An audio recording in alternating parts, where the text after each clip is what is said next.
All right, we are live. Really excited to get things kicked off here at another FOMO Friday. I have with me Kelvin today, William, as well as Bad Price. We will have Bits of Wealth joining here shortly as well. He's finishing up a space. I'm excited to kind of dive into the charts today and talk about what we are seeing in the markets. Really interesting takes. I was actually talking to Kelvin right before we went live, and he had some interesting things to say about where Bitcoin is headed. So we're going to dive into that as well because I think there are things that are changing here with when you look at the Bitcoin chart. So we will definitely dive into that here in a second. I also want to make sure that everybody understands that we are just here for fun and educational purposes. That's it. We are just a bunch of chart guys and girls and just looking at the charts. And none of the stuff that we discuss here is financial advice. So be mindful of that. We'll be going over Bitcoin as well as some of the altcoins. We're going to talk about what's happening with gaming right now, Web3 gaming. It seems like it's heating up a little bit, right? So we're going to dive into this a little bit. Of course, we have William here who's going to give us all the insider details about what's happening with our Unfortunately. our deep guru here. But yeah, we'll go ahead and get things kicked off. How are you doing, Bits?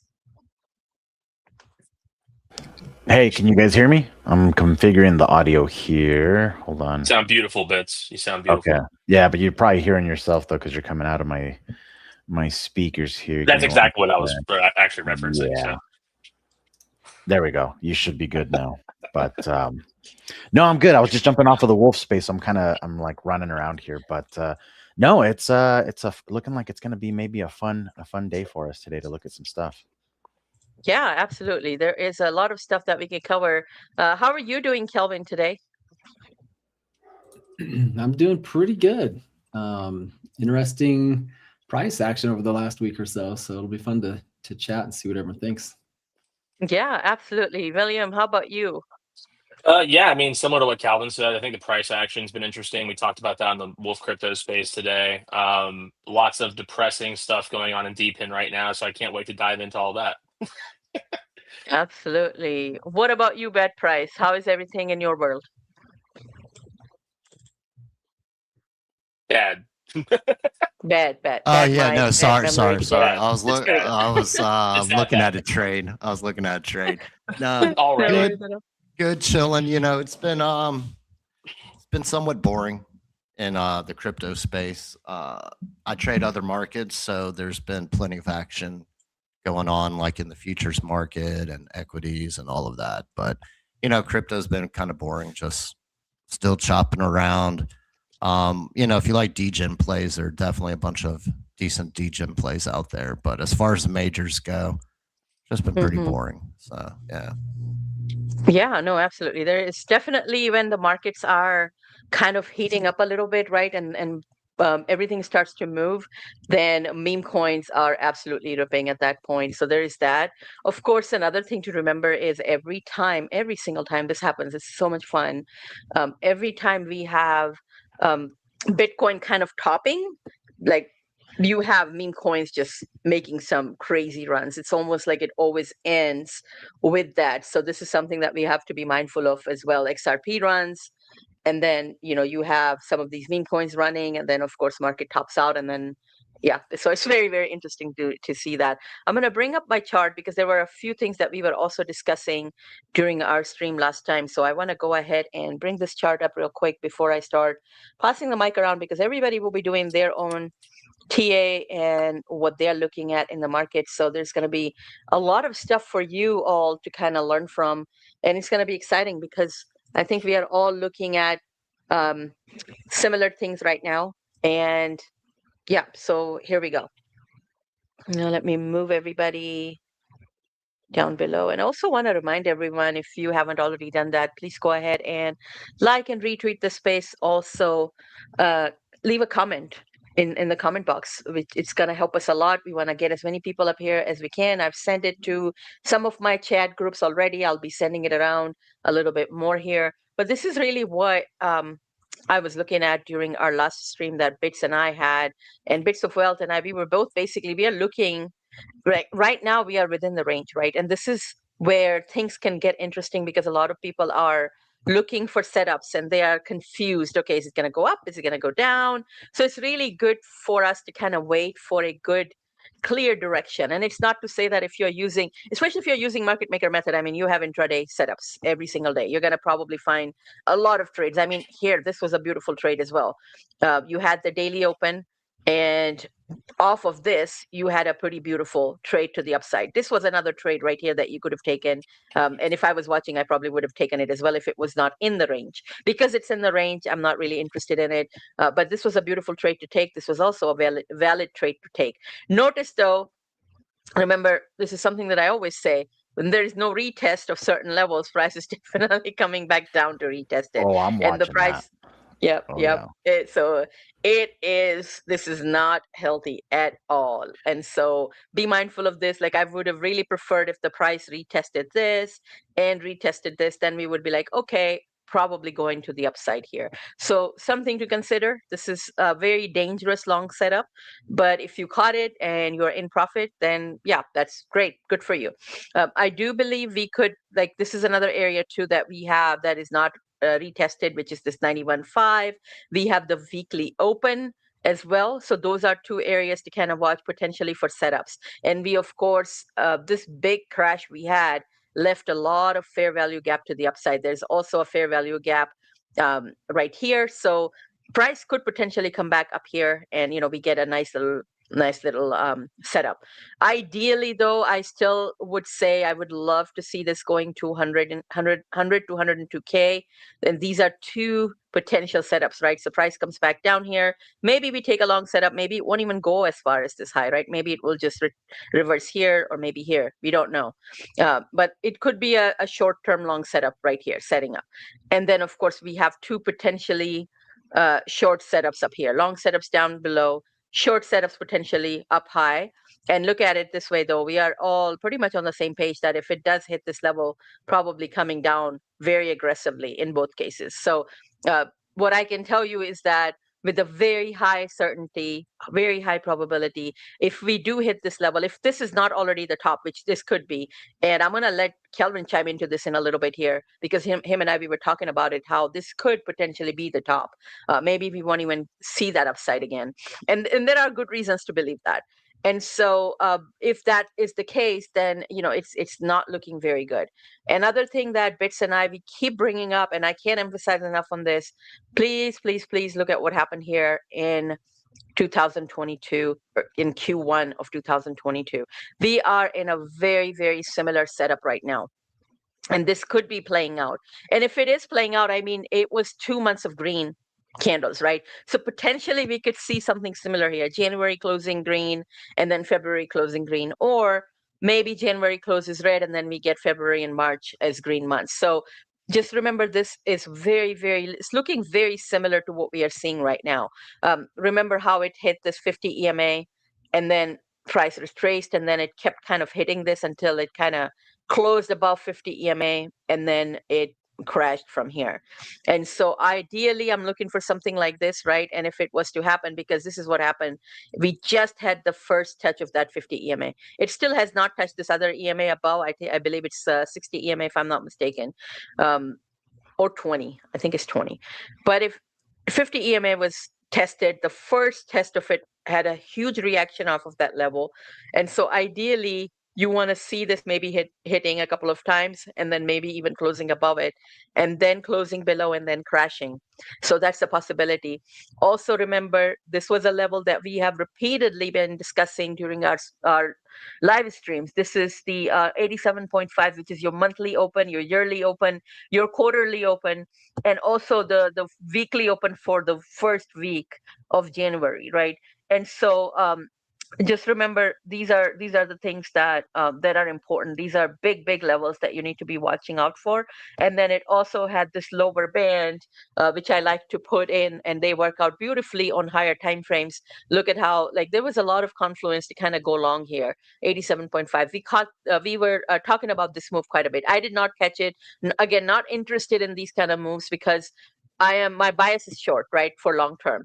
So taking a long setup right now could be a little bit risky, especially because we have not swept the liquidity below some of these levels here. So just just wanted to call it out, but it worked out beautifully. I know a lot of you have taken this trade, especially from Alpha Seedlings community. So but just go back and look at the charts. Of course, what happened, if we are looking at something like this to play out, then maybe it will do this, where it's going to keep hitting this 50 EMA reject, hit the 50 EMA reject, and then it eventually closing above and then crashing below, which will give us those 2 green months as well if it was to happen.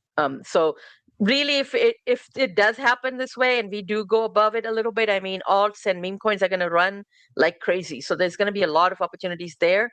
But yeah, that's really what I wanted to call out for Bitcoin. I'm going to go ahead and pass the mic around. Bits, you want to go next?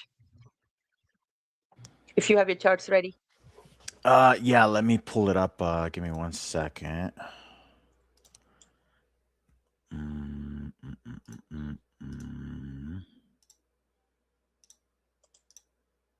Trading view.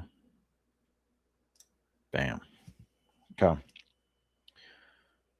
Should be good. Yeah, Yep. I'll keep it short and then I'll hand it off and then we can always come back. But yeah, like I think the main thing I want to really focus on is the fact that I've been talking about, just kind of zooming out and just paying attention to this structure here. I think like the theme of this week has been that nothing is broken here. Like I've been really trying to just kind of hammer that in. Nothing is broken yet here. This is a very clear volatility range here, and this is very much possible that it moves back up to the top of this channel. So this could also come down and slightly do something like that, and then go. So there's really nothing broken here. You've also, you could also make the argument that even the horizontal range is pretty much still intact. Like you've got room to the downside to come down here. It can come back up here. This is kind of like a deviation outside of that. So looking pretty good. Nothing there's really screaming at me any kind of big worry for now. And then down here, I mean, this was like that whole tariff news stuff that caused all that chop. But what it did is it did put in a low here. Since then, we have made higher lows here. We've not breached below this initial move down, which then got swept. So that's kind of like a line that I'll be watching here in terms of like a horizontal level. Is I really don't want to see it go below here if we're going to see some upside, but we are coming up into this like almost 90.5 to 91K area here, which on the lower time frames is a little bit more clear why this level is going to matter. And we're slightly above that. We're rejecting off of some of these VWAPs. You do have another zone slightly above that up here, above 92. But this is an interesting place where we could just kind of be, peeking our head out above this, which is just the previous range high. Also a little bit of a low volume area here on the profile. And what's interesting is on the 5-minute, you did get three high volume pushes into that key area, right? So you had a little bit of a consolidation. You had push number 1, correction, push 2, correction. You've had the last push right into that 1 week rolling VWAP. You can see that's a beautiful failure to close above, even though it wicked above. And now we could be getting ready to kind of come back down to that level you were talking about, Lady Trader. So maybe down here near that 1 day, potentially a little bit lower. So I do have a short position. I opened a short position here live on the Wolf Trader Talk space. I am holding that position. I think it's pretty simple and validation above that. I may, if this starts coming back down below this structure, I'll probably pull that stop down a little bit. But so far, this is looking okay to me. It's a little bit early in terms of like EMA confirmation here. So if you're looking at EMAs, it is still a little bit early. This could still toss up one more above. I'm perfectly okay with that. I'll just get back in if that's the case. I haven't sized it up tremendously yet. I am kind of waiting on that, but I am watching it. I think we could be getting a reaction here.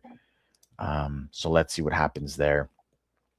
I was watching ETH, and I think you may have similar pullbacks on a lot of these, but I am seeing something that's worth calling out, which is I do think these pullbacks are going to be for buying.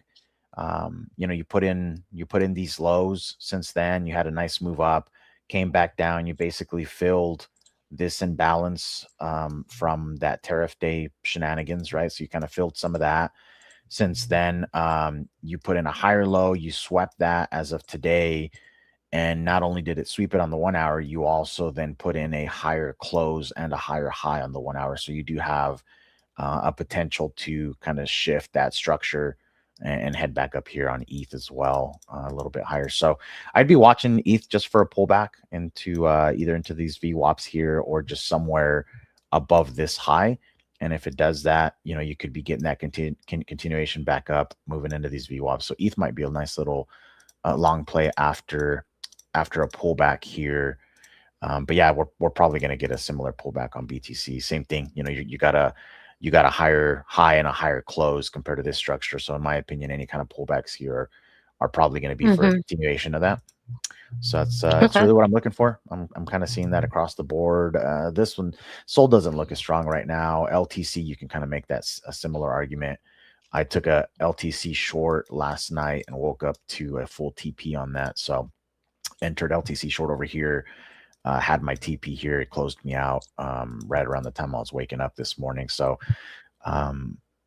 this one, I also think like if it pushes up, I probably want it to get above these highs at some point. But if it comes and gets a close and a push above that, I do think at that point I'd be looking for a pullback to be a higher low for a potential move up to some of these higher areas up here. But yeah, really just BTC and ETH I think are the interesting ones right now. If these two can confirm that maybe we can get a nice healthy pullback here, then maybe some of the alts will play.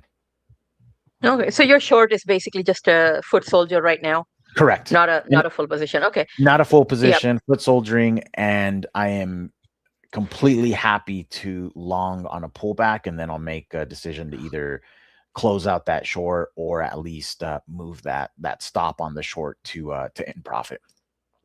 Gotcha. Okay, because I'm definitely seeing potentially BTC going up to about 91.4, 91.5 because of that EMA there. So yeah, you're right. Yeah, you do have an EMA above. Yeah. Yeah, there's an EMA, and then of course that weekly open at 93.61, which wasn't retested either. So there's gonna be some interesting levels up there for sure. So yeah, this is gonna be interesting. It is Friday too, so Fridays tend to be choppy sometimes. True. So yeah, your trade might be the one here. Very, very interesting. But yeah, there are so many gaps to the downside. Like there's absolutely no reason for me to not believe that it's not going back down, to 89.6, 89.5 area at least. So yeah, that's great takes there, Bets. Thank you. Kelvin, do you want to go next? I know you and I, we were kind of talking about some of the things right before we went live here. So yeah, if you want to cover that, because I know you believe that we may have topped out already. I'm gonna step out for a little bit, guys. I'll be listening, but just FYI, I'll let you know when I'm back. Yeah, absolutely. Cool. Thank you, Bits. Yeah, so I'm definitely watching. So I'm a little bit longer time frame than some of the other traders that are on here, and so this entire time, ever since October of last year, I've been really preparing heavily for shorts. And once we dropped through the 50, this is the 50 week right here. This is sort of the nail in the coffin for the next year that we're heading down. I was definitely expecting a bull trap up to 100,000. And you can see how we went straight through the 50 down to the 100. And the 100 has provided really good support. And we were starting to build up over the last few weeks some strength. So if I go into the daily and zoom in on that, this big thick red line is still the 100 week. And this green line is the 50 week. But we're on the daily chart. So this is a calculation of where that would be. And I was watching this breakout here. Whenever we exit a red zone, this is generally bullish. And so this would have been the entry point. And so I had quite a few positions that were expecting a bull trap up to 100,000 or so. And right here, I went in heavy and had a very, very big position that I was kind of waiting for us to kind of do its thing. We pulled up, did a nice first move, highest candle body since the drop, which was positive. We cradled the 50 down here and made a new high, and this looked really nice. When we hit the 100, the next order of business is usually we hit the 100, potentially we come back and hit the 50, but we were just looking for some kind of a pullback that was a higher low, and then breaking the 100, and then bam, we go straight to the we're breaking out, and here was my target. Well, on this day there was no concern. On this day it looked like we had support on the top of our breakout range. This one was more concerning, but we were finding support on the 20 day. This candle is where it all fell apart. So closing back down below the 50 day is not good. Very not good. So this candle here has me not expecting a $100,000 move anymore. So I am looking to gracefully exit my entire bull trap long position preparation. A little disappointing, but that's trading for you. Today we are breaking back above that 50, and I'm betting. The challenge is that we've got a lot of resistance. The main one is, the first one is right here, this 92.5. The 20-day moving average will provide some pretty good resistance. Our prior range top, which was this 94,000 area, is going to be very strong resistance. Probably, this is probably as high as I expect us to go. I'm probably going to be fully out of my longs by about 94. If we go sideways long enough that the 50 starts getting close to the 100 and we start getting above the 100, there's a chance, but I'm not going to sit around and wait for that. I'm definitely going to be out, and I can do some positioning if there's some final last hurrah. But this chart is breaking, in my opinion, and we've tapped the 100 week so many times, and now most recently hit it one more time, that if we get a dud of a move off of this 100 week and we revisit it again, our next touch is the break. I bet if we touch it one more time, the 100 breaks, and we will sweep all of these lows. We'll definitely be going below 80,000. So I'm still, it's kind of like I've tried to balance all the shorts that I've built up with a kind of a bull trap long side. I'm completely removing that side of the trade on my stuff. And over the next month or two, when this fully falls out, I'm going to be ready for the downside. So that's where I'm coming from here. Wow, incredible. What about alts? Anything that stands out to you, Kelvin? Well, I haven't even looked at alts. I've got these trading bots that I've been working on. I've got 5 variations trying to see which one is the best. And it's trading like 600, but I'm only looking at the extremes and mostly where my bots have the most exposure. So anything that's, up a lot or down a lot, it's interesting to me, but I'm not actively looking for positions or anything in alts. So just watching Bitcoin from a manual trading standpoint. That's great. But yeah, and you are still, I know you were working on your bot and everything. How is that going for you? It's going really well. It's pretty crazy, especially during this ranging period.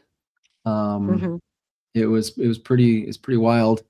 I pretty much over through December, I made 50% on my original investment, and lately things have flattened out. So I think the bot doesn't do super great when there's a real strong directional move. So for the past week, going from about 90, 98 straight down to 87, that move wasn't very friendly for alts. Alts have been pretty, if you take all 600 that I'm trading, the majority of them have just kind of slowly stepped down. So I'm actually kind of interested to see over the next couple of days, because we're getting a bounce here, and I'm thinking we're going to get something, whether it's 92.5 or 94. Over the next few days, we will get some momentum, and any momentum in Bitcoin is going to translate over into alts, and they will probably outsize the move. But I'm expecting it to be temporary, but it'll be cool. I think these bots will do really well through this next week or so, and then we'll see. It's fun to try to figure out something that you can do hands off that's aggressive, but you don't have to sit and babysit it. Yeah. We have one question here. What moving average was Kelvin talking about? The one that has touched 3 times now. Can you cover that again? Yeah, Kelvin. The weekly is the one that I'm watching very closely. So we have 3 weekly touches, and then we were getting liftoff. So I was expecting us to move up to the 50-week moving average. Last week when we hit 98 and reversed really hard, and then now we've touched the 100 again, this is getting very shaky, in my opinion. So Yep. I think the next touch, if we get a candle body on the 100, look out below. That's all I'm saying. Yeah. I agree. It's almost like where, this is how at least I was taught, is that if the price keeps hitting a level over and over and over again, it's gonna break out, right? It's gonna break through it. It's almost like if you're punching through a door or something, it's gonna break. But unfortunately, retail traders don't think like that. They think it's the more you have, a touch of a level, the stronger the level becomes, the stronger support it becomes. It's actually not the case. It's the other way around. So this is very interesting. So the fact that we've just been all over that 100 is not good at all. We're definitely going to be dropping. And what happens when that breaks? Very bad. If this 100 breaks, just from a moving average standpoint, the 200 is down at 58,000. That's where we would be targeting from a purely just moving average standpoint. Things don't always work out exactly like that, and that's a little more, that'll take some time. But if you think that the market can't get that bearish, you're wrong. It can definitely get that bearish. Once price starts moving, news and sentiment. Yeah, no, absolutely, definitely. Markets are gonna do certain things after, right, probably towards the end of Q1, and even after that, it's gonna be very, very interesting, and we're gonna blame the summer for that and everything else until it hits our targets. The rates are too high. The market's manipulated. Absolutely. It's always someone else's fault. Yeah. It's always someone else's fault. All right. Let's see. Price, you want to show your charts, and then we're going to go to William to get a lot of updates about Deepen. Yeah. Let me see. Am I sharing? Can you see?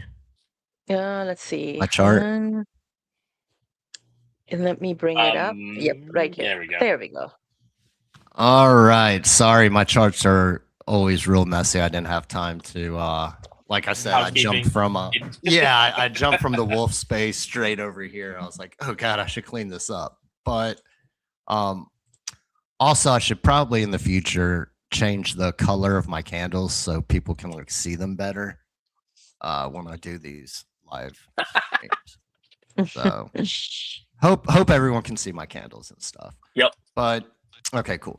Overall, look, as you can see from my screen, ranges inside ranges. Like I pretty much trade range from range.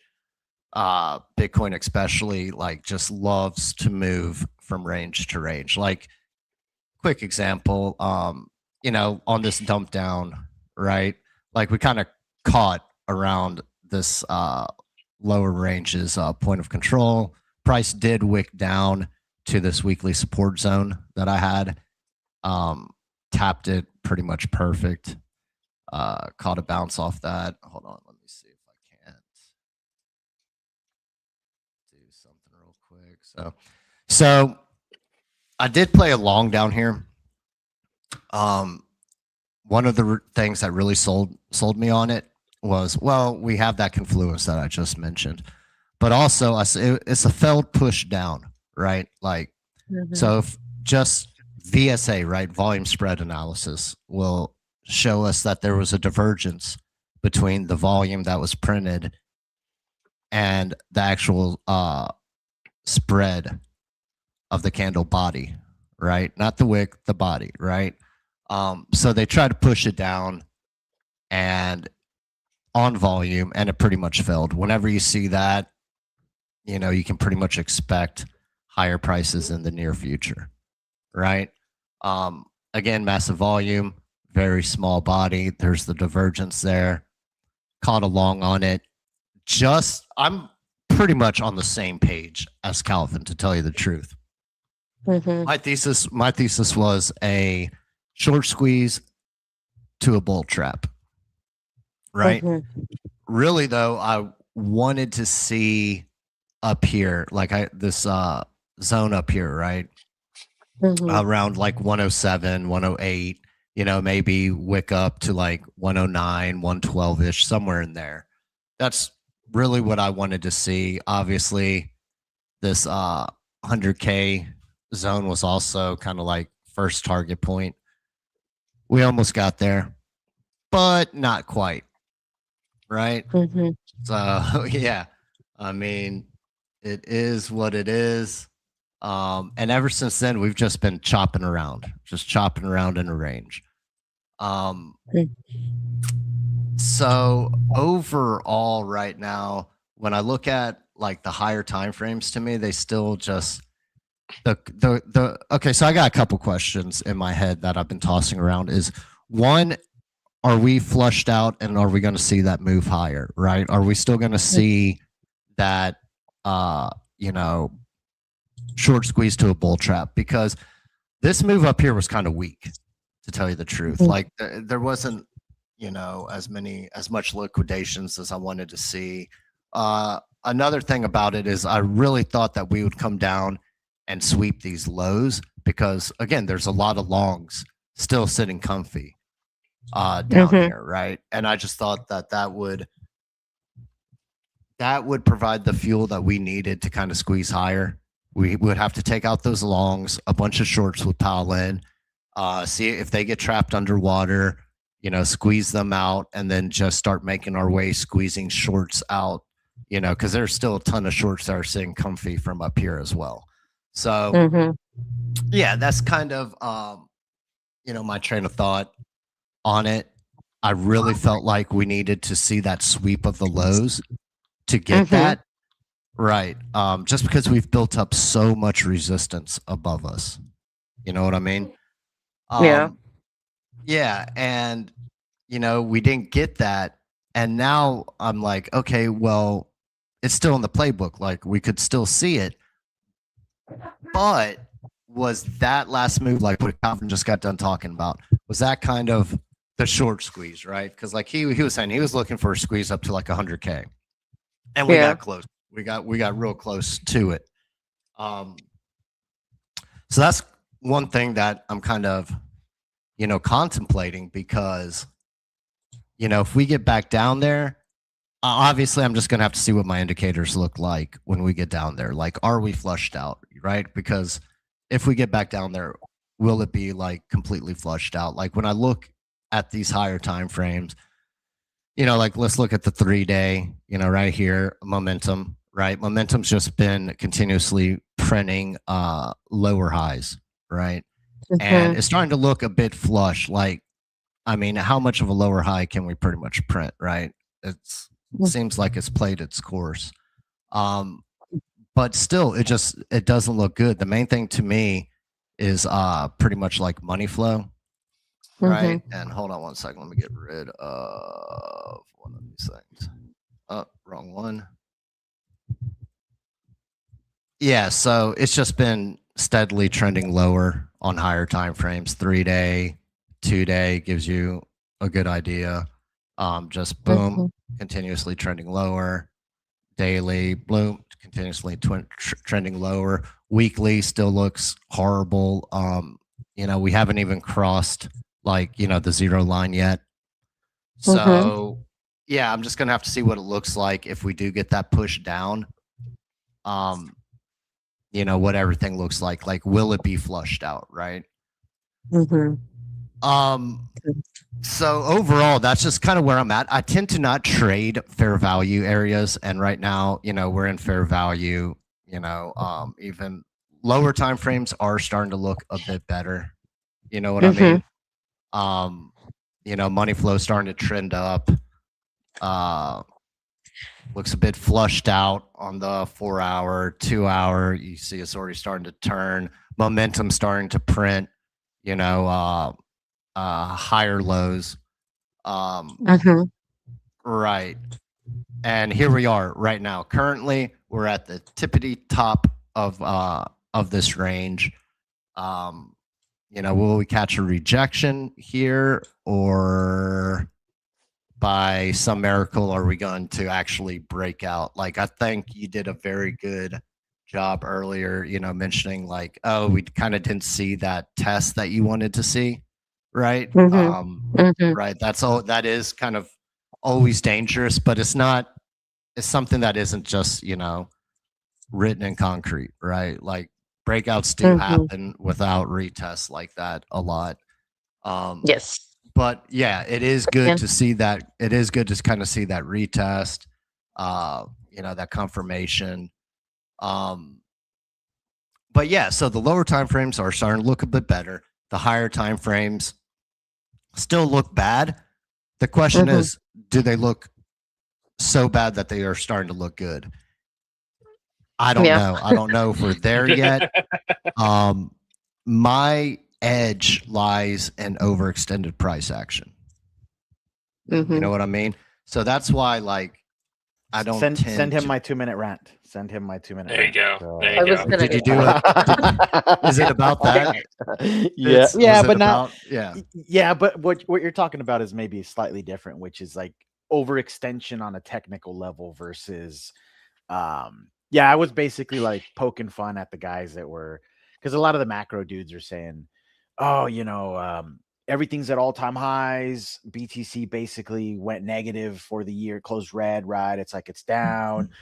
Therefore it must be getting ready to like outperform everything, right? And so I went on this rant with Lady Trader and basically just said like, man, and I can't think of a single, and again, I can't think of it. It doesn't mean it doesn't exist, but I can't think of like a single real world example where something is doing so badly that my immediate thought should be like, oh, it's probably about to do really good. And I gave the example of like a poorly performing employee. Like I have an employee who the last year has not met deadlines, isn't growing, isn't working with the team. Like I can't think of a single reason why I'd be like, oh, they must be getting Yeah, ready to well, be like my price top action's a bit salesperson. different. Like, that's a good example, but Yeah. I really wouldn't use that so much towards price action though, because Yeah, I of get it. like mean reversion. Mean reversion. reversions. Yeah. Right. Yeah. And that's kind of what I'm talking about is, But a mean overextended reversion price is action, you're also, looking. yeah, but it's also not like, oh, it's going to go put in new all-time highs. It just means it's going to go back to the mean. Return to the So, mean. yeah. Right. Return Mhm. to fair value. And that's Correct. like I tried to keep, trading the markets can be, complicated, right? Yeah. So I do Mhm. think that there's kind of an art in getting something that is very complicated and simplifying it. And overall, I just try to keep things simple, right? Like, I like using momentum and money flow together as far as my indicators go. And I like Mhm. using like the fixed volume profile.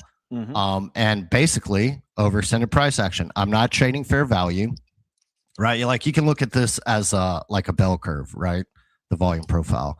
Look for the extremes, the imbalances, if you will, right? So yeah, anything here in the middle is considered fair value, right? I try to not touch that. I'm looking for shorts when price gets overextended to the upside, so above the value area high, and I'm looking to long when price action gets overextended to the downside, under the value area low. If I do trade fair value, a lot of times it's kind of just a scalp, right? Mhm. Right, but I gear more towards swing trading and, to trade this way, you do have to exercise a lot of patience. But in my experience, what this does is it gets rid of all the choppy, kind of questionable trades, right? And it just kind of has you focusing more on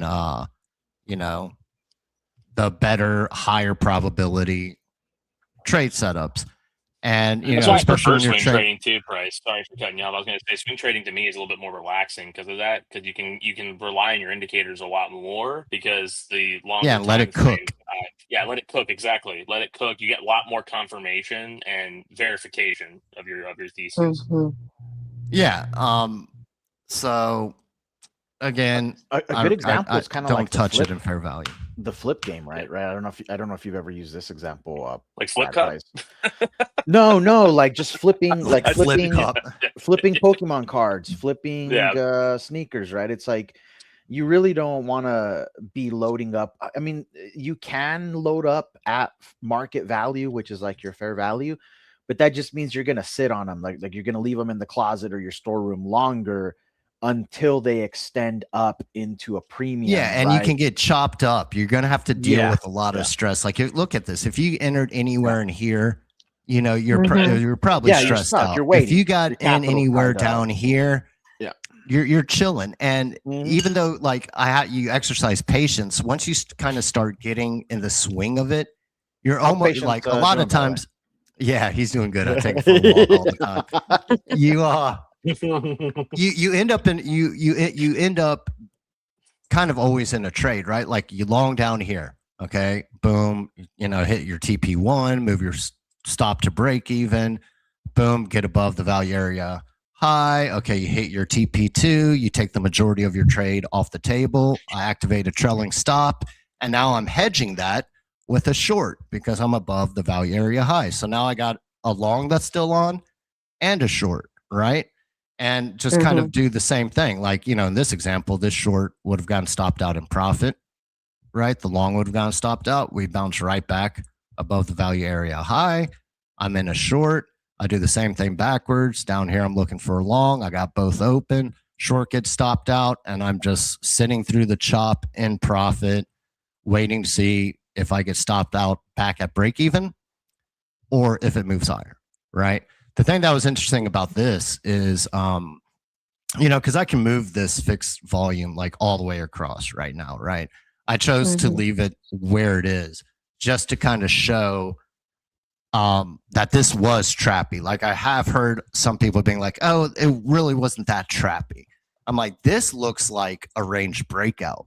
Like, look at this. It looks like it was breaking out of the range, right? So it was trappy, like, right, because when you trade this way, you have like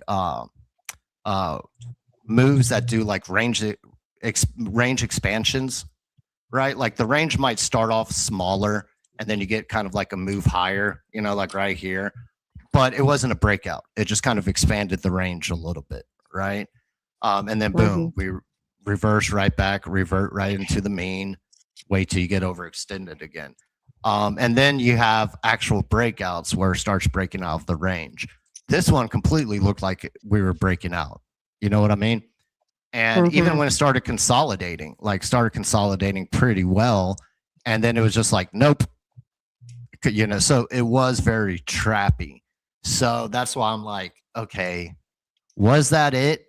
Or does my original thesis hold, which was looking for a sweep of these lows to really give that fuel that we needed, right? Because, like Calvin was just saying, if we go down, if we test that again, we're going to break lower, right? BTC guys, I think we're about to, we confirmed on a 5-minute. I think we're about to roll it here, short term. Yeah, so, I mean, he's right, but that could also trap a lot of people. It could just end up being the same kind of thing that I was just showing, but a trap to the downside. Yeah, Bitcoin is definitely starting to look. Yeah. Well, this is interesting. Bit. We might actually get a short setup also right now on M15. M5 is already confirmed. M5 is good. Yeah. M5 looks good. Yeah, absolutely. So the invalidation criteria for M5 would be if it was to close above 91, then you're basically out of the trade Yeah, I potentially. think so. Yeah. Okay. You know, if you want to Let's be a little more generous, you could do like 91.2 or something up above that way. 91.2, yeah. Okay. Yeah. So Bits is short right now on Bitcoin, looking really awesome on M5. Looks like it has confirmed a short setup on M5 with a stop loss at 91.2. What are you targeting, Bits, at the low end? Are you targeting maybe the 89.4, 89.5, something like that? Yeah, somewhere around there, I think for sure. Yeah. And like Okay. maybe leaving a little piece on in case it stretches a little bit further, maybe kind of as a hedge idea. But yeah, if this is just a healthy pullback, I'd Mhm. probably be saying like, yeah, I think you know, somewhere near that first little initial pump around like 89.5 ish makes sense. Okay. You know, but I'll see if it looks bouncy like around, you know, 90K or so, then, you know, I'll move stops up and I'll de-risk a little bit. But yeah, ultimately, I think I want to position long on whatever this pullback is. Perfect. Okay, let's see where this ends up. This is very interesting for sure. Yeah, it's looking like that. Good trade here. So this is one of our live trades today. Great takes there, by the way, Price. I want to bring William into the discussion as well. Unless you have anything else to add, Price, before we move on. No, well, I'll finish with this. Like to my point about, you know, trading this way is, you know, when you trade the ranges like this, you know, chopping out a lot of the BS kind of trades, you're going to notice it in your overall bankroll volatility. You know, if you're one of those kind of traders that experiences huge swings in your bankroll, you know, which is kind of common in especially in crypto, right? Crypto is a complete risk on asset still. You know, there tends to be way more risk. In my opinion, you want to try to flatten that out as much as possible, because as traders, all we can do is manage risk, right? So just by doing this, you will notice, by eliminating all those, you know, choppy BS fair value kind of trades, you'll notice the difference in your overall bankroll volatility. So I'll just end on that. Absolutely. Thank you, Bits. Great takes there. William, Yes, what's happening in the hello. deep end world? Yeah, so before I get in the deep end world, I wanted to bring up my Bitcoin chart here too, and kind of Yeah, one thing I absolutely. love about these spaces, about these live streams, actually, is that we're all doing kind of different sets of technical analysis, but it all kind of leads to the same conclusion, right? So Mm-hmm. I use Ichimoku Cloud, and it's Ichimoku Cloud's written. We've seen this before, close, but before, of course. But I Ichimoku Cloud's a very reliable indicator for the way I trade, and I trade on long term time frames, like Bitcoin, for instance. I don't really go much lower than the 4 hour chart when I'm trying to trade this asset. Which we're on the 4 hour chart now. But like you've talked about, like we're below the 200-day EMA here. We're below these clouds, and we have just a bunch of just flashing bearish indicators here. Lots of resistance on these clouds up here, especially towards 93, 94,000, like we talked about earlier with Price, Bits, Calvin, and such. So I think a move up there is completely reasonable. But when you zoom out, when in doubt, zoom out, right? One on the 1 day here, it just spells trouble. This is all trouble here. You have this conversion line hitting the red line here, this blue line hitting the red line, which means that it's kind of flipping bearish here. If this goes below the red line, we're in bearish territory. We're inside the cloud here still. Like, look, you can look at this little fake out that tried happening where as soon as this breaks out, it's usually a bullish indicator, like, oh, we broke out of the cloud, yay, we're free, we're on top of the cloud, we're going to rise up. We get rejected by the 200-day EMA, this blue line here, and then we just get smacked right down here on the bottom of the cloud. So we're still in the cloud here. But one other reason I love Ichimoku is that it's one of the only forward-looking indicators. So you see this green cloud forming out here, showing that there's a lot of bullish momentum. But look how small it is. It's just very tight. It's a very, very, very tight cloud. So it's because typically the cloud is supposed to expand. And as it expands, it kind of, like the movement, picks up. You have a higher velocity there of that bullish momentum, indicating some power, some oomph there. but it's just so tight and small that it's just kind of like a whimpering, like, oh yeah, we're gonna make it, and then then you get smacked down here. So that's on the daily, but on the weekly, it gets even better. Like you, this is we've had this amazing high. We broke out here, had that all the way back here. Let me use my paintbrush here, all the way back here. We broke out, had that conversion line cross the red line there. Again, we break out of the cloud there, and we're on top of the EMA. All three massive bullish indicators. And if you traded that, you could just ride this thing all the way up. Bounces off the cloud here, bounces off the cloud here, and so on and so forth. And now we've entered the cloud right here, which is extremely neutral. When you're inside the cloud, there's like a lot of price action, trying to figure out what's going on. But something to look here is the conversion line right here. That blue line sharply separated from the baseline, and that baseline went flat. And so what that's telling me is that we have massive resistance here at that 103,000 mark there. These lines eventually have to meet. They have to converge again. And so I could see Bitcoin possibly climbing up anywhere to like 97, 98 here on the weekly. But if you look to the forward side again, Ichimoku Cloud, me saying it's a forward indicator there, you have this red cloud forming right here. And that again just spells massive trouble. Yeah. Because like look back here. I mean, I'm happy you mentioned I'm happy you mentioned 2022 because we had the same thing happen back here. Yeah, it's right here. Perfect. So yeah, we break through right here. Hang on, let me just get my paintbrush out. Right here, break through that cloud, get smacked down, and then we roll back over here, and it's looking very similar is all I'm saying. Like it's looking extremely similar to where we're at now.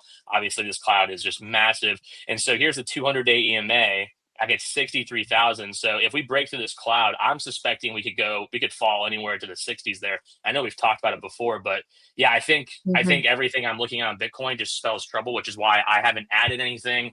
I haven't tried scalping. I haven't tried doing anything. I'm just holding on to the little bit that I've kept in hardware wallets. I've sold the rest, and I'm kind of just waiting. I'm chilling and waiting. I want to see these clouds get better. But enough about the clouds on Bitcoin.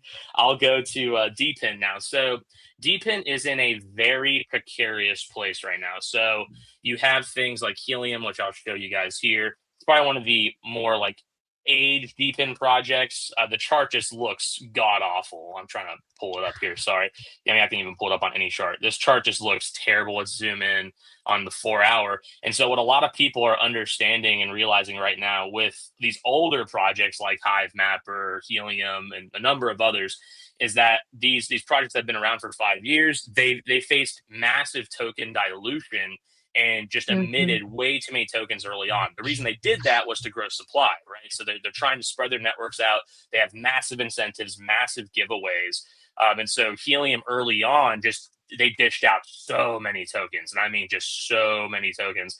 And this is before they even had revenue. So let's zoom out on the daily here. I mean, look, they dropped from what, 30 to 40 bucks, and before this they were trading at around the same levels. If I find another chart, I'm sure I'll find it, but they're around these like, $1, $2 levels. They start dishing out these tokens. People are making a ton of rewards, and then you have, of course, the stimulus happen in 2021. 2022-ish, bleeding into that, and now this token rises up to I think it was $50 was the top, and they had like zero revenue back then, and but now what's interesting is Helium is making the most revenue it's ever made before. It's making like 20 to 25 million ARR right now, and the token is just suffering even more. They have these buyback and burn programs that are supposed to support the token price. But what we're seeing is that all that dilution from early on, back in 2021, 2022, is coming to bite them in the ass right now. And what I mean by that is that you have too many tokens out there with the amount of revenue that's being injected in the system. It's not making a dent. And so until the burn goes on for long enough, or this ecosystem earns more revenue, you're going to be stuck at these levels. And that's honestly why the name of the game for a lot of these older DeFi projects is deployment. It's deploying these hotspots, spreading the network, earning revenue, as opposed to trading these tokens. Like when someone asks me if they should buy Helium token, I tell them no. I'm like, don't do that. Like, go buy a hotspot, put it in a busy place, earn that ROI back on your $250 investment in like a month, and then sit there and just, continue to receive a dividend essentially. I have hope for Helium as an ecosystem itself and some other DeFins out there as well. But until we get more revenue, until there's less tokens out there, we're just going to continue to see very poor price action. So the name of the game in DePIN on the older stuff is definitely deployment, but there is hope. I want to share the screen here too. I'm going to share this tab instead. This is a newer DePIN project that just came out 3 days ago. This is called Accurest. And as you can see, they airdrop, they released their token, started trading, dropped down here, and then quickly rose up. I mean, like they dropped down to 6 cents. And now they're at 29. I mean, that's a 360% gain in 3 days, the past 3 days. And what that's signaling to me is that, this is a revenue generating project. There's a lot of bullish sentiment around it. They use cell phone compute power to power AI compute.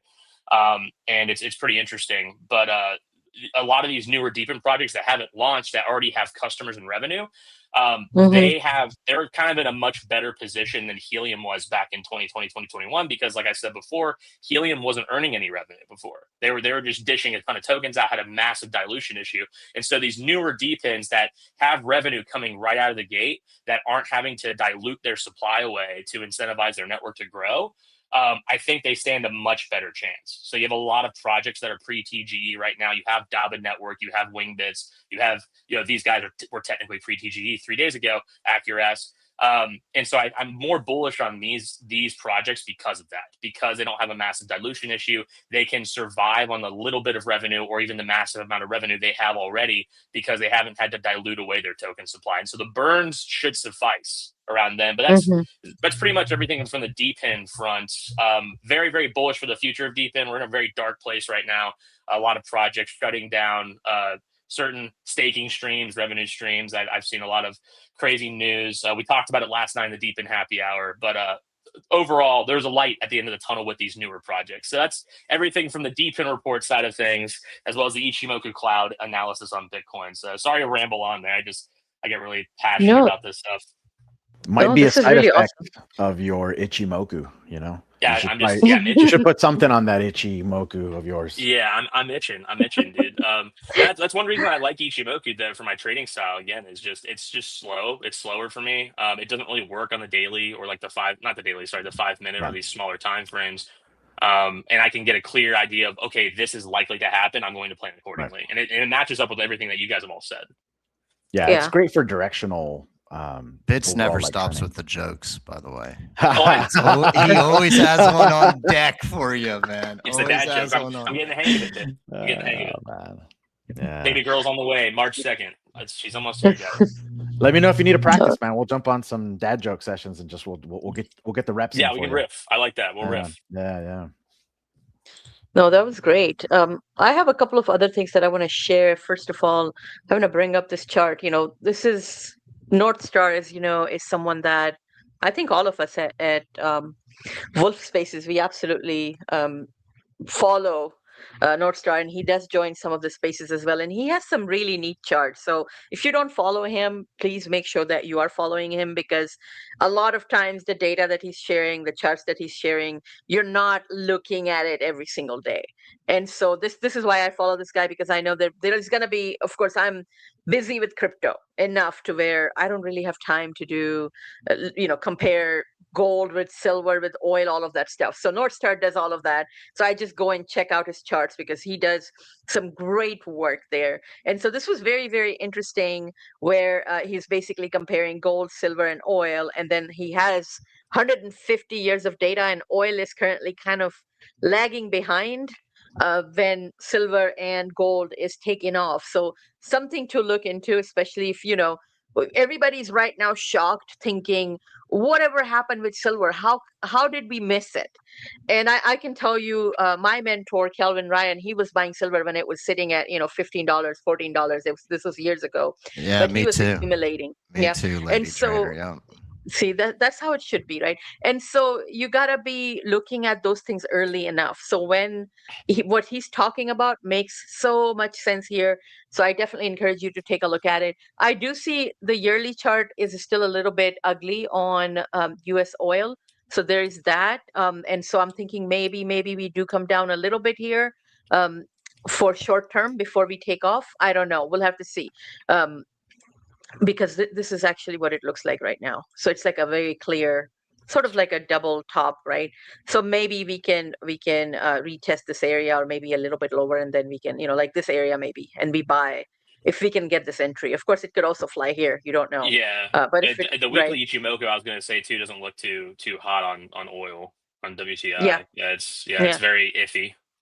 Yeah, so I'm thinking probably like 35 to 38, and then it flies.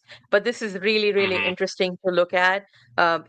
It's a very valid setup here. So definitely, take a look at it. Follow him. This guy, absolute legend, shares a lot of great stuff on his page. One of the people that I do trust quite a bit on some of these things. So definitely take a look at it. And then also another thing that I do want to call out. I know Bits kind of talked about it, but let's go ahead and visit Bits of Wealth's page. And you should be following all of us that are here today. You should be following Bad Price. You should be following William.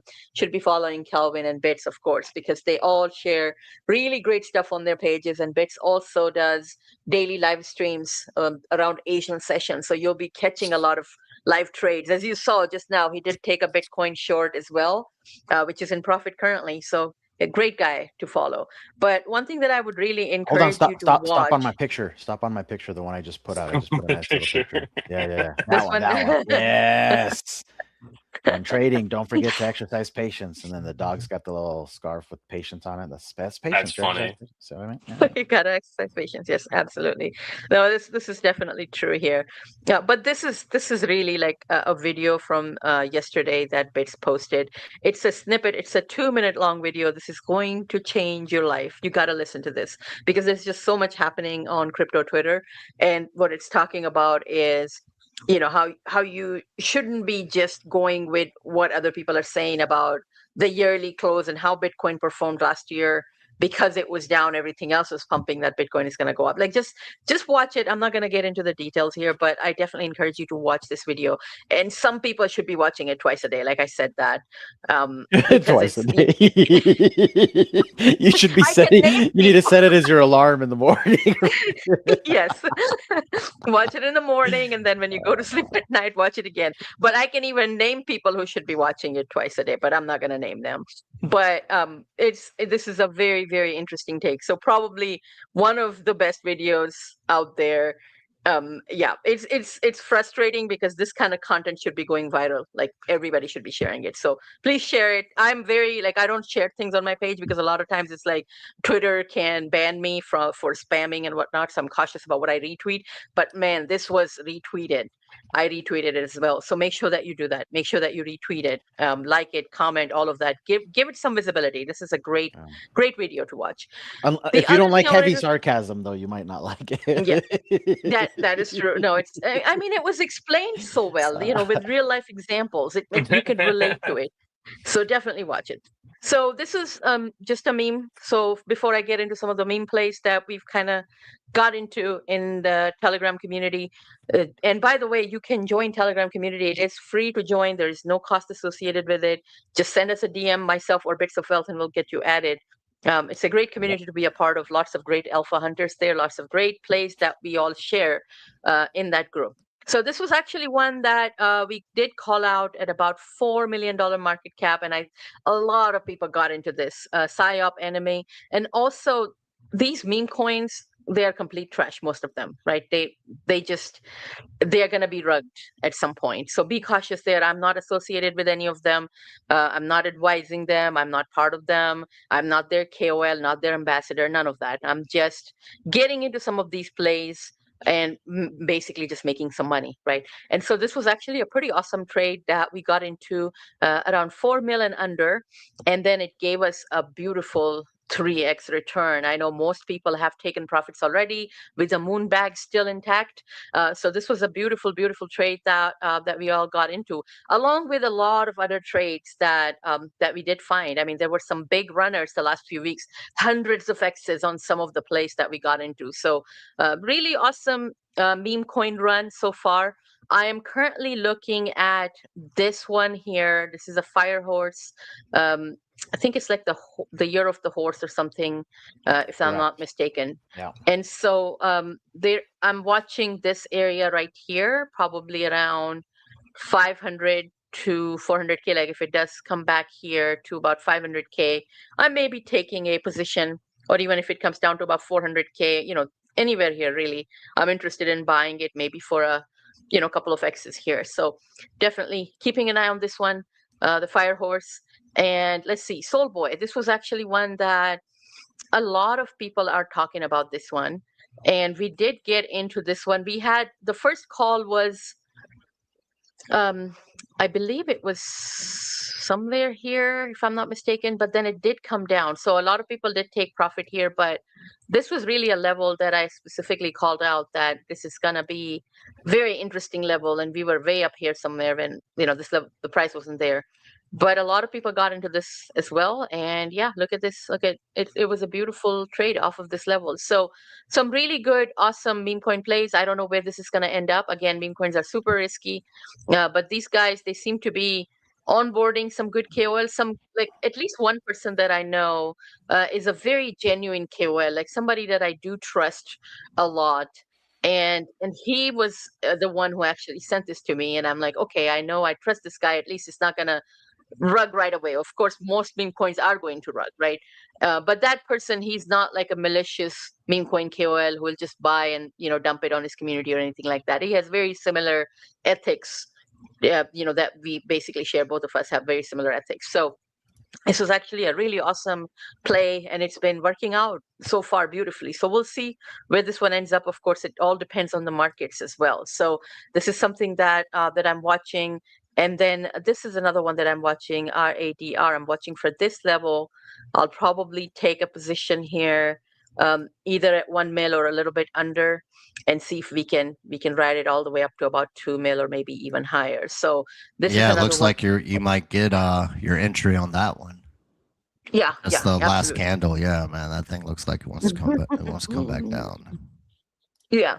And this is another thing too, whenever Bitcoin is crashing, if you are if you're watching, you can catch some of these retracements on some of the good memes, right? We also have to be cautious now. You guys remember what happened with Rolf. And a lot of people are buying dips and it keeps on dipping. So you have to be careful here. But basically, this was the dev sold its token. Remember, this is one of those, I call them the dev scam tokens, where somebody creates a coin and gives it to a reputable dev, the creator fee or creator rewards, and then ask them to basically shill the coin. If they end up shilling, then the price pumps. And nowadays, even if they're shilling, the price doesn't do much. So there is that. But if it's like a very reputable dev with a lot of work underneath them, then sometimes the tokens does well. But basically, the dev for Ralph actually did sell a lot of his tokens, pretty much his entire position back then, and it caused a big crash here. And so I'm still kind of watching. I mean, it could bottom out here, right? But I'm still not interested. I'm more interested in seeing if the price can come down maybe here, around 200K maybe, and then taking a position off of that maybe for like a, to 1 mil or something like that. That would give us a nice 5x move. So it may or may not happen, in which case I'm okay. But it did crash quite a bit here. So just kind of watching this one right now. And so this is also going to be impacting other dev creator rewards fees, where devs have creator rewards fee. Those tokens are also going to be impacted. So definitely be cautious trading some of these because they're not looking very good right now. But yeah, that's basically what I had for today. Anything, Bits, that you want to share? No, I don't think so. I'm kind of just watching the majors at the moment. So I'm going to see if this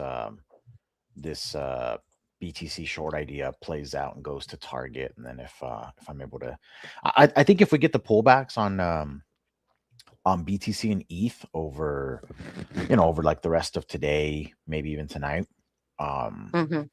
then I'll probably start looking at some alts because like I think my bias is still that I'm expecting a bounce off of this pullback that could still take us a little bit higher. So if that plays out, yeah, I'll look. I think someone mentioned it earlier that if we're going to see some upside, the gains on the alts would be quite a bit better than just purely off of BTC and ETH. Although BTC and ETH are great for if you're doing like perpetuals, if you're just futures trading, they're just they're big, heavy, liquid. They're predictable in that sense that not that like we know everything that the chart's going to do, but that it moves. What's the way to put this, Bad Price? Like it moves consistent with. It's technically way, sound. Yeah, like it just it's not moving erratically in an unpredictable way that's like out of character. It's moving like Bitcoin moves. It moves like ETH moves, right? So yeah, we'll see if that continues here on this little pullback, and we'll see if we play. But yeah, I'll probably look at some memes over the weekend, see if there's anything there. They're pretty beat up at the moment. There's a few that I'm watching that I think are maybe, towards like the end of some kind of deeper correction pullback thing. I think horse memes are probably still interesting to pay attention to because of the whole year of the horse thing. Be thinking of holidays that are coming up and look for tokens associated with holidays. Yeah. Look, think of like economic narratives that are probably coming up and look for things that maybe fit into that. So, if there's ever going to be some stimulus thing, there might be a reason to look at tokens about stimulus, So yeah, that's kind of just my mindset. Yeah, like stimming. Exactly. So. Absolutely. Well, I want to talk about this as well, because I know we are all we love drawing the lines, and the lines that the way that we draw work out pretty well as well with a very high win rate. So this was a Solana trade. I wanted to discuss it that actually Bits and we called it live during one of our streams previously, and we drew these lines, right? Of course, this is like an exaggeration too. It's not always going to be straight line. It's going to have, pullbacks and things like that. But so far it's working out exactly how we drew it. Like, look at this. So line drawing does work. Don't throw your TA manual away fully. Of course, it was probably not a very good manual to begin with, but learn really how to draw the lines properly. Maybe learn from some of the people who do know how to draw the lines. It's going to change your life. But look at it. I mean, it worked out beautifully. And this was really, I was hoping that it's going to go up, and it did on some of the other charts. If actually you look at it, this is just an 800 EMA.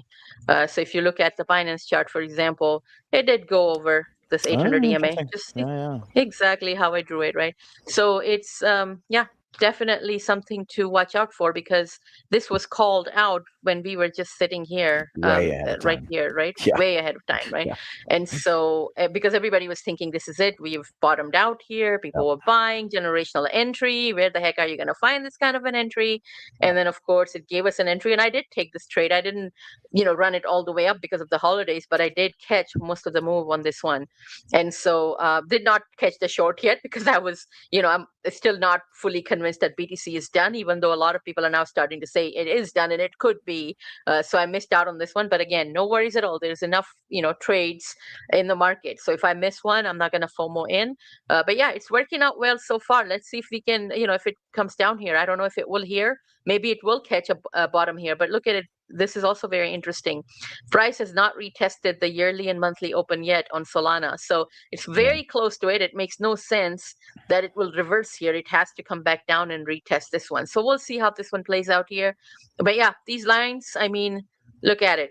Beautiful lines. And this is your before and after right here. So they work out beautifully, called beforehand. And yeah, that's really it. So wanted to call this out since some people don't like drawing the lines here. Beautiful. Carl is still in. Yeah, the markets they're not predictable like future mind reading predictable, but they're but it's patterns. It's patterns, and sometimes you can see the patterns. Yeah, absolutely. Carl, you're still in the trade, PSYOP, NMA. Great, that's really awesome. I see Chad here. Stimmy, yes, right. Stimmy. Absolutely. Stimmy! And chart guys. Yes, Stimmy is a good one. I have some Stimmy, and I have it in a lot of different wallets, because you never know when you can win, right? Yep. So definitely have Stimmy everywhere. And chart guys, don't forget about chart guys. I mean, those people are phenomenal. They're doing some great work for the community. So it's going to be exciting. Yep. We have Big time. Carl up about 40%. That's really awesome. Yeah. Hopefully you get, some of those other ones too that we've kind of talked about. I think that's Don't forget to those. take profits. Don't forget to take profit. Yes, absolutely. Not financial advice, but that's what we do. It's important, especially in the current markets, to take profit. All right. Let's get some final thoughts and comments from everybody here. Kelvin, any final thoughts or comments from you? Well, I really appreciate all of the other speakers here. You guys all bring a lot to the table. The gem that I thought was pretty noteworthy was bad price on this most recent action. The move to 98 was pretty trappy. I completely agree with that. It's funny how you're expecting a bull trap to happen, but it doesn't happen the way you think it's going to happen. So you end up getting trapped. It's like, bro. Okay. So anyway, but yeah, that just kind of goes to show these markets are unpredictable, and managing risk is the name of the game. So there's a lot of things you can do right, but the one thing you have to get right is risk management, or you're going to be resetting every now and again. So yeah, pretty happy to I think we're probably in for a little bit of upside this week, but it's going to be weak, and I don't think it'll last. So that's kind of where my opinion lies right now. Yeah. How does one Absolutely. take profits? I'm gonna Yes. make another picture, and there's the other dog called Profits. And when you leave the house, you have to take profits. You can't leave profits behind, So Yeah, take profits on a walk. yeah, Is that the name of your car? I'm Car gonna ride. figure it out. Oh, Yo, man. Bits. Oh, my dog your just perked up. your foot soldier, bro. You should have put in Oh, I did size up a little a more. battalion. Yeah, Okay, I sized you up a should little put more. in a battalion on good. that one, man. Yeah, no, it's going now. Yeah, I blame after it kinda the stalled a stream little right bit. now for me missing. There was a second chance entry on it, but Yeah.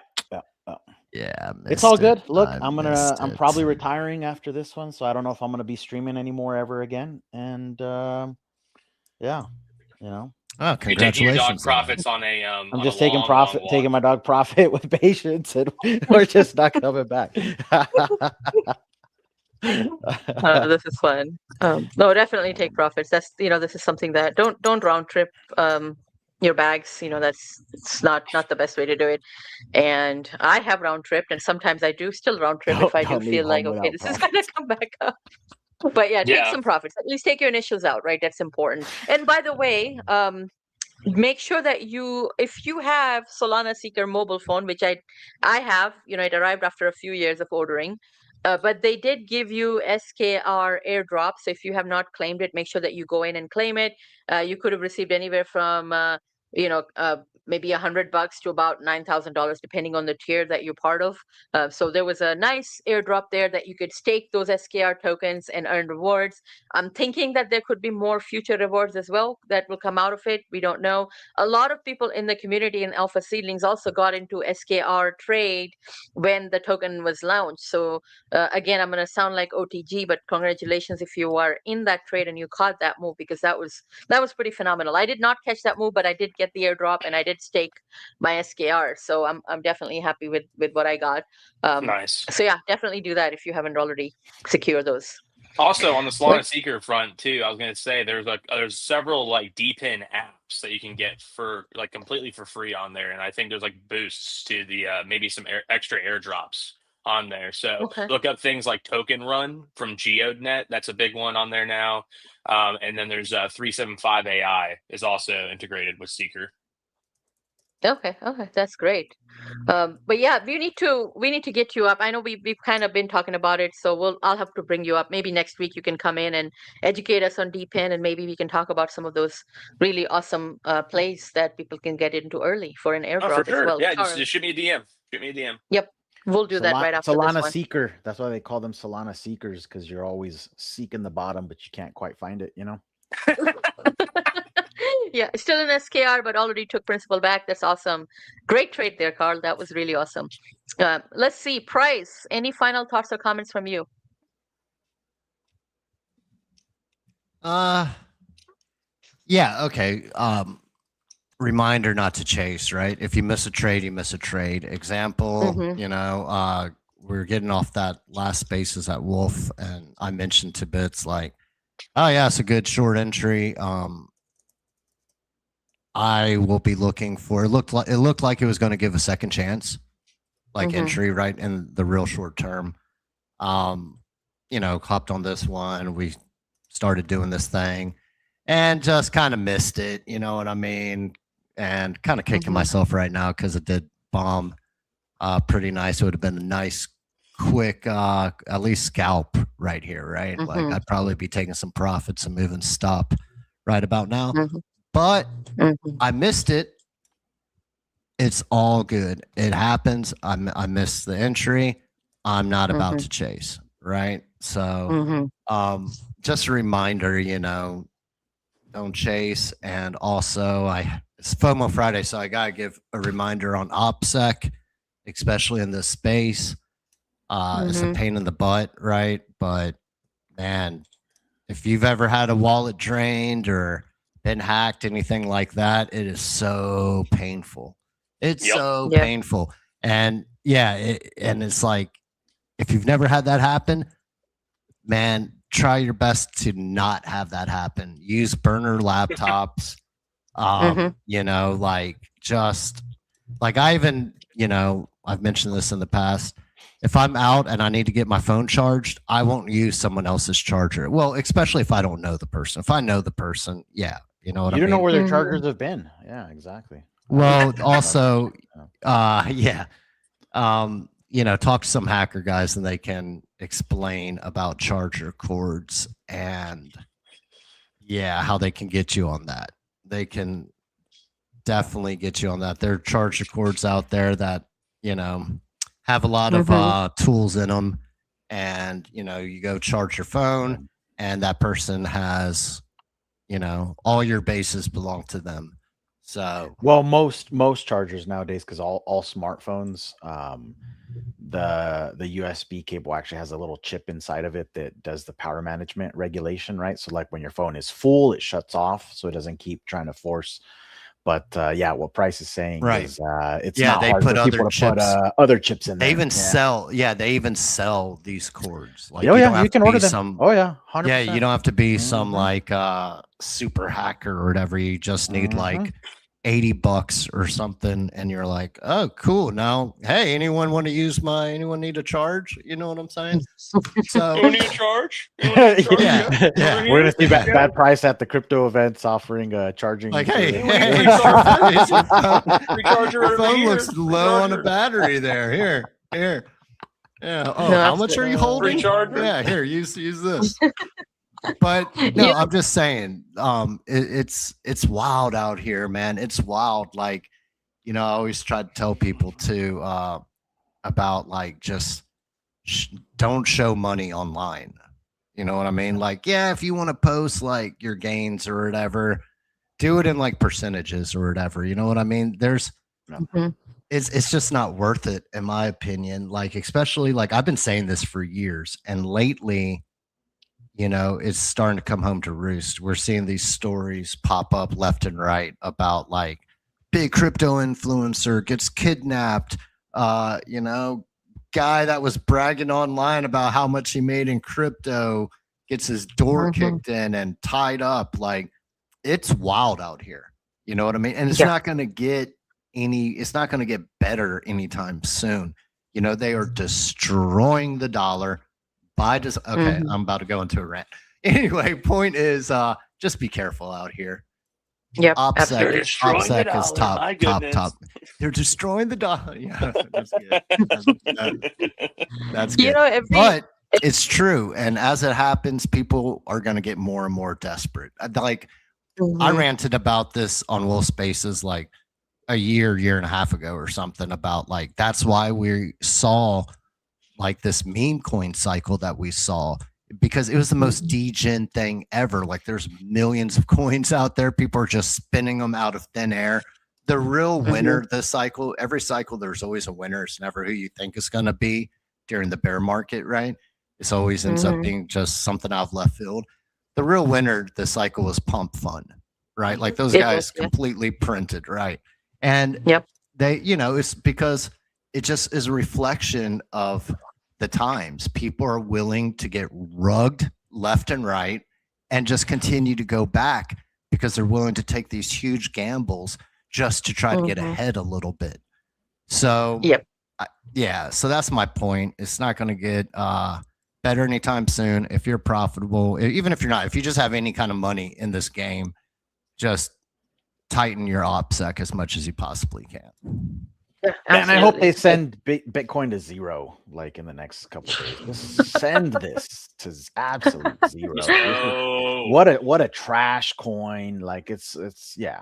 crypto's all a scam anyway. You know, It's all a just scam. This all a thing scam, just bro. needs to go to It's not even absolute real. zero It's not right even real. now. Yeah. Oh, I think once we get down, you're already starting to hear that, but I think once we get down, 60s, low 60s, 50s, even, if we could see like the 40s, high 40s or something, who knows? But I think if we get down to those 60s, you're going to start seeing that all over the timeline. Like we mentioned, again, like a year and a half ago, talking about, man, wait towards the end of the cycle. All the people are going to come out the woodwork over like extended cycle. Cycles are dead. If you Super believe cycle. in that, you're a moron. Like all. Oh yeah.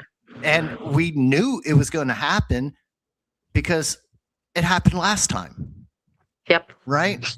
So Absolutely. yeah, and that whole Bitcoin's a scam is going to really crank up. When you start seeing that all over your timeline, that's probably the time to start DCAing in. Exactly. Yeah. That's when you buy. Because these same folks who are debating us right now about the 4-year cycle and it's ended and blah, blah, blah, and it's going to be a super cycle, those same guys are going to be debating us at the bottom saying, no, it's not done yet. This is the fun part, and they never learn their lessons too. This is something that I've noticed. Like a lot of people do learn their lessons, but the ones that are really arrogant, because you can't be arrogant when it comes to crypto trading. It's not about ego. You should be open-minded enough to learn and be open-minded enough to listen to what other people are talking about. Otherwise, markets are going to humble you really It should be a fast. blank And canvas, lady. yeah, Blank canvas. That's what people should be. They need to take their hmm emotions and their ego out of the situation yeah, and just look at the technicals, look at the facts, look at the fundamentals. Even just look at data. yeah, Data is your friend. Do not give it bias. exactly. No, absolutely agree. And Carl says a small bet's only what you can afford to lose. Absolutely agree. And Carl is a good example in my community too. Like Carl, you've been like super on top of all of the plays, and then you book profits as you go. You leave, you take the principal out as soon as you can, and then you let the bags run. And that's the way to go, really. You put your emotions aside and just basically do what needs to be done. So that's great. By the way, that trade that Bits of Wealth did call out today live during FOMO Friday, we had the entry at about 90.6 when it confirmed on 5-minute time frame, with your stop loss at about 91.2. That has already done what bits about close to two to one already. It's been a good little position. Yeah. So this is a great trade taken live today. So this was awesome. And again, going back to what Price said, don't FOMO in. I did not FOMO into that trade. I did not have all of my setups. I was too busy with FOMO Friday, so I did miss that one. But congrats to everybody who did get into this one. I think it's going to be fine. Let's see where it ends up today. So yeah, that was really good. Let's see, William. Any final thoughts or comments from you? Yeah, I mean, just kind of similar to what everyone else has been saying, but I'll just add, just patience, guys. Like, get a system together, be very patient. There's always opportunities in the market. Like, don't think like, oh, this is the last one. Like, that's not a thing. Like, as long as you have markets like this, like there's always an opportunity for you out there. So just be patient. And when in doubt, zoom out. I'll say it again. When in doubt, zoom out. Like if you guys are too focused in on like, let's say the 5-minute, the 1-minute chart, like zoom out, like prove your theses. Like be like, okay, like I think it's going to do this because the weekly chart, the daily chart, the 4-hour chart, all of those will give you much better insight as to like what's actually going on, as opposed to, you looking at the 1-second tick chart. That's like, oh my God, it went up again, like 1 penny. Like don't do that. That's bad. That's really bad. Don't do that. So yeah, Yeah. patience. Make sure just when in doubt, zoom out, and then be on the lookout for that deep in crash course with Lady Trader for sure. I'm more than happy to provide as much info and alpha on that. I'm still very bullish on this sector. I know it's been hammered down a ton, and people just hate on us all the time, but there's money to be made, and I'm more than happy to share that information. So be on the lookout for that. But I'll pass it back to you, Lady Trader. Thank you so much. And when Bad Price was talking about OPSEC, another thing I would mention is be cautious about public Wi-Fi as well. It's funny because every time there is a big event happening, especially that Token 2049, that's notorious for people getting hacked. Like everybody shares their stories, and based on a lot of conversations that I've had with people who are attending the event, lots of hacking incidents happen during that time. So if you are attending a major crypto event, hackers are going to be looking out for your wallets and everything, and they're going to be looking out to steal your assets. So be cautious. I'll say on Avoid. top of that too, Lady Trader, sorry Yeah, for cutting you right. off, about public Wi-Fi, but things like Yeah. Helium and XNet, like these Passpoint Wi-Fi projects, are actually like Mhm. changing the game on public access to Wi-Fi. What I mean by that is like when you install one of these units, which they're mostly at crypto events now as well. Any crypto event you go to, typically, if it's got something to do with Solana, Helium has like promotion there. They're running a hotspot. That Wi-Fi, it's called Passpoint because there's actually no like lock on it. There's no like password to use. Your phone just hooks up to it automatically, and there's like built-in firewalls and protections in there to keep you separate from the main network. And so hackers actually can't access these Passpoint systems. So just be on the lookout for stuff like that. If you connect to something on your phone called Helium or XNet, like don't be alarmed. Like you're in a very, very safe environment there. It's Passpoint. You're literally passing through. You're not touching the network at all, and these hackers can't just go in and mess with it all because they're attached to like a completely separate network. That is very interesting. But somebody could also spoof the address, right? Or somebody could True. say, Yeah. "Oh, So call just their obviously be Wi-Fi careful. Helium." Yeah. Your phone will Yeah. automatically hook up to it. That's the thing is you won't manually hook up to these things. If your phone automatically hooks up to it, like let's say you have AT&T as a phone service, like your phone will hook up to these things automatically. So if you see that your phone did that, just be like, "Yo, wait, what is this?" Like typically you're fine. Gotcha. Yeah, Okay, I mean, so that's I would basically. say like if you're super paranoid, you probably just want to take a burner phone to these events. Yeah, don't Like, even bring your real phone. Don't even Exactly. don't bring your real identity. phone. Bring a fake identity. Bring a fake everything. Like mask. Put a mask on. A hoodie on. Yeah. Don't go outside. Like Pretty I mean, much. yeah. Don't go Yeah, inside or absolutely. outside. Yeah. Yeah, no, absolutely. But what a nice setup, Bits, that the trade that you took. It's working out beautifully. It looks like it's very close to that first TP, but it's going to be interesting if it finds a bottom here too. Yeah, look, I'm just a chart guy. I'm a mid trader at best, but I like to draw lines, Yeah, and those lines seem to be working beautifully. All right, Bits, any final thoughts or comments from you? No. Keep an eye out for more chart tunes. Maybe I'll call them. I don't know what it'll be called. But I'll be making some little I want to think of all the sayings that traders have of like, don't forget to take profits. And I'm gonna make a little cartoon for all of them. And maybe I need to turn it into an NFT project or something. Who knows? But no, look, yes, I think trade what's in front of you. Volatility is not your enemy. It's actually just it's a way for you to extract from the market if you're skilled enough to, and if you're willing to learn how to. So volatility is your friend. Learn to use it. Lots of scalps. We've gone through probably like a couple weeks where we haven't taken a live trade on stream because the markets just hasn't been giving it at like the time that we've been streaming. But these are small little trades that we take every single day. Lady Trader and I take them in the group. We take them outside of the live streams, but it's like these are little 2R, 3R, 4R moves that compound over time, and they're easy. They're just quick and easy, and you just got to learn to identify them. Yeah, absolutely. This was the trade that Bates took live today, and he did call it out. We did call it out today. Look at it. I mean, beautiful move. Your stop loss was here, and this is the entry right here, confirmed entry. Look at it. This is probably going to hit this level daily open. 89.5 was like the first TP, so we are very close to that. We're close. Yeah, very, very close to that. So that's the first roll music for that. Get some like hype music, like maybe some EDM for that call out. I'm gonna find some sounds and we're gonna put some sounds on here I to. like that. But let's see what it does here. This level is about to hit, and maybe it will find a bottom here somewhere. We'll see. This is my forever short. Well- This is pretty much my forever short down to 0. Is it for? Oh goodness, bits. Yeah. Let's do this. Okay, so yeah, this is gonna be interesting for sure. Let's see if we can get this move down. What we were talking about last week, right here, maybe, Ooh. or maybe this is Imagine it. holding to that. Ooh, that'd be fun. Yeah, this is gonna be fun if this one comes back down here, and then maybe we go up. It's gonna be choppy for sure. If we are Yeah. getting 2 green months, we are getting very close to the end of January. So if January does close green, the second month is probably not gonna go above this very much at all. It's probably gonna just top out here, just like how what we did here. It wasn't really too high. So something like this. These are the kind of months, green months, that I'm looking for right here before it goes down. So of course we'll hear about how 4-year cycle is over and everything else in the next few weeks, but then everybody's going to be humbled when we get this move right here, which is going to come down all the way, remember guys, under 50k. So it's going to be pretty awesome. That's what I'm sticking to, is under 50k. In 40s is where we are headed, and even lower if we are lucky, actually. Slightly under 40s, actually.